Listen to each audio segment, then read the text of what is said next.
As 2023 draws to a close, NATO is approaching halfway point between last leaders' summit in Vilnius and next summit in Washington, where alliance's 75th anniversary will be celebrated.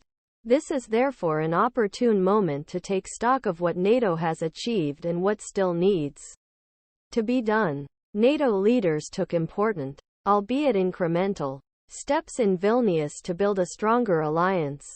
But political will remains paramount in the effort to raise more resources. While allies have recommitted investing at least 2% of gross domestic product in defense and approved a new defense production action plan to accelerate joint procurement, there is still an urgent need for NATO further increase defense spending. The declaration of Vilnius summit contained 90 paragraphs containing intentions, promises and commitments. Although most discussed issue at summit, Ukraine's path to NATO membership, was not included in final document. Despite this disruption, NATO's path is clear. Allies must work strengthen alliance, offer support and membership to those in urgent need of security, and extend the organization's partnerships democracies around world. The promised target of all allies spending at least 2% of GDP on defense and this being a spending floor remains elusive. As Washington summit in July 2024 approaches, what have Vilnius summit and time since then revealed about alliance?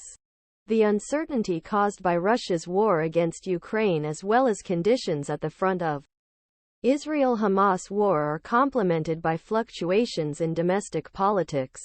While today's politics prevent NATO from making the most important decisions, defense spending, investments and advanced technologies, while ensuring cooperation between allies, are low-hanging fruit that must be reaped quickly possible. When we look back at Vilnius and at Washington, 5 observations emerge. First, risk of the narrative that war in Ukraine was hijacked is real.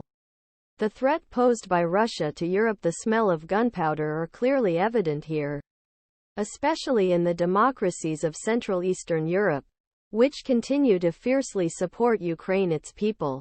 But even there, the war narrative can be dangerously misused, as disagreements ahead of the Slovak and Polish elections have shown.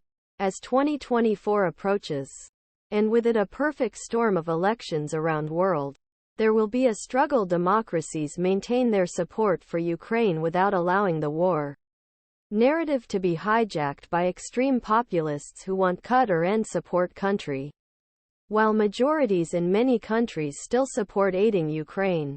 The question, as poet William Butler Yeats put it, is, can the center hold on? At stake is the future not only of Ukraine but of the entire democratic West. NATO has an important role to play in continuing to clarify these risks.